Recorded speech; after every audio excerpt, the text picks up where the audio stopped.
Nas profundezas da floresta amazônica ainda existem povos isolados, vários dos quais nós nunca ouvimos falar, nem mesmo sabemos como se chamam, e apenas suspeitamos que língua eles falam. Tribos com apenas 50 indivíduos, às vezes 20 ou até menos. Alguns nunca fizeram contato com estranhos e nem querem. Os visitantes não são bem-vindos ou são olhados com muita desconfiança. Para eles, gente de fora quase sempre representa uma ameaça. Nas raras vezes em que são vistos ou encontrados, eles deixam bem claro que querem permanecer assim, distantes, desconhecidos. Olá, amigos da história! Na região entre o Brasil, o Peru e a Bolívia, existe a maior concentração de povos indígenas isolados do mundo, alvos da curiosidade de antropólogos, historiadores e ambientalistas, por exemplo. Mas essas fronteiras políticas e geográficas não fazem nenhum sentido para os nativos. São nômades que atravessam os países como parte das rotas que percorrem no meio da mata, se movendo em pequenos grupos familiares pelos seus territórios de acordo com as estações do ano. No período da seca, alguns desses povos pescam e recolhem ovos de tartaruga, mas muitos escolheram mesmo viver isolados na floresta, em casas comunais, coletivas. Plantam roças em pequenas clareiras, além de caçarem e pescarem. Outros indígenas são caçadores-coletores, como os povos Auá, que vivem entre o Pará e o Maranhão. Constroem acampamentos que rapidamente abandonam e vão embora. Com longos arcos e flechas, caçam animais como antas e macacos.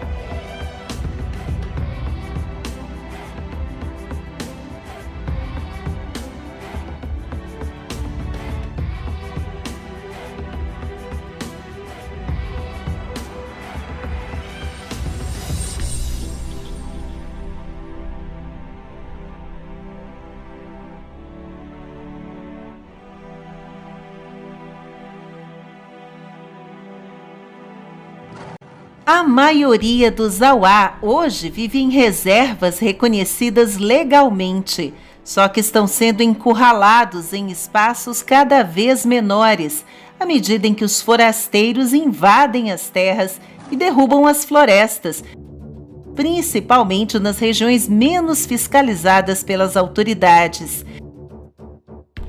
Sem seu habitat, os animais estão morrendo e os índios ficam sem ter o que comer e nem para onde ir.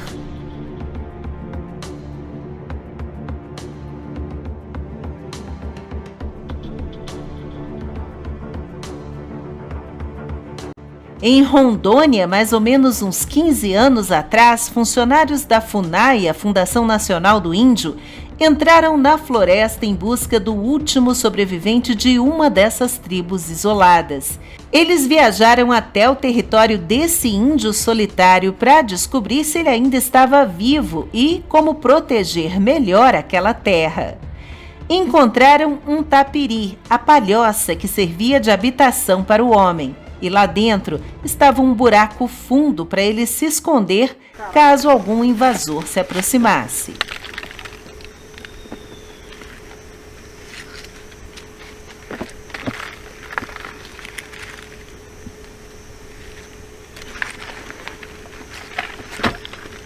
Não chega até 2 metros não, aqui ó. Tem 1,80 m. Aqui um palmo pra baixo. É o espeto que ele usa para fazer as armadilhas, né?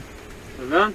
Também foi encontrada uma tocha feita com resina de árvore como combustível para iluminar a noite.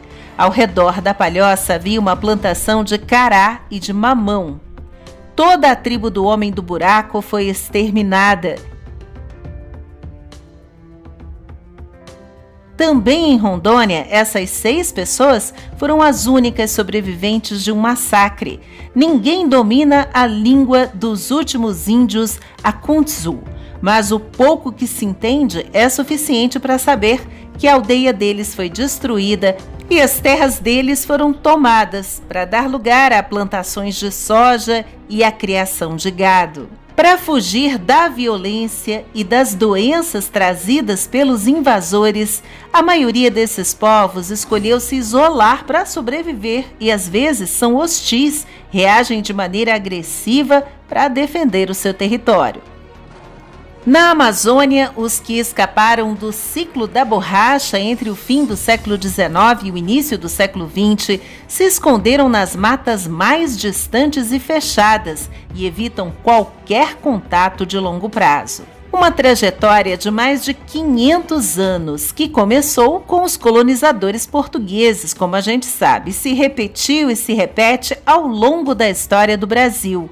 Os vírus de doenças infecciosas como o sarampo foram utilizados como armas biológicas no século XIX para exterminar os índios. Pelo menos 3 casos documentados mostram que o contato dos índios com as doenças dos estranhos também ocorreu de forma proposital, com o objetivo deliberado de dizimar as tribos hostis. O caso mais conhecido foi em Caxias, no Maranhão, por volta de 1816. Para se livrar dos Timbira, os fazendeiros presentearam um grupo de 50 índios com roupas de moradores da vila que haviam contraído a varíola, chamada na época de bexiga. De volta às suas aldeias, esses índios espalharam o vírus, matando a maior parte da população nativa até uma distância de 1.000 quilômetros. A baixa imunidade, o estilo de vida coletivo e a falta de tratamento médico tornavam os povos indígenas menos resistentes às doenças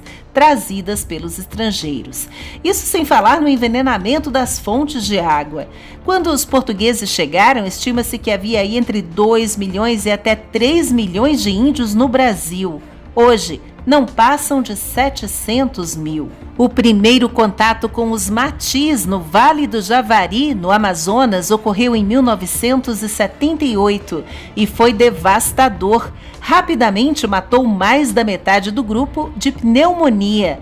Eles pararam de fazer as suas cerimônias e, ainda sofrendo com trauma, pararam também de ter filhos. Em 1983, existiam somente 87 matis no mundo. Antes eram os bandeirantes, depois vieram os narcotraficantes, os madeireiros, os missionários, as hidrelétricas e as estradas. A cada novo avanço dos estrangeiros, os índios foram se afastando para mais e mais longe. Mas nem todos. Como a maioria dos povos amazônicos, os Yanomami têm suas tarefas em comunidade, seus jogos, suas festas e rituais. Nos anos 80, a corrida do ouro e o garimpo ilegal se tornaram responsáveis pela maioria das mortes na terra deles, com a transmissão de doenças e a poluição dos rios e das florestas com mercúrio. O mundo espiritual é uma parte fundamental da vida dos Yanomami.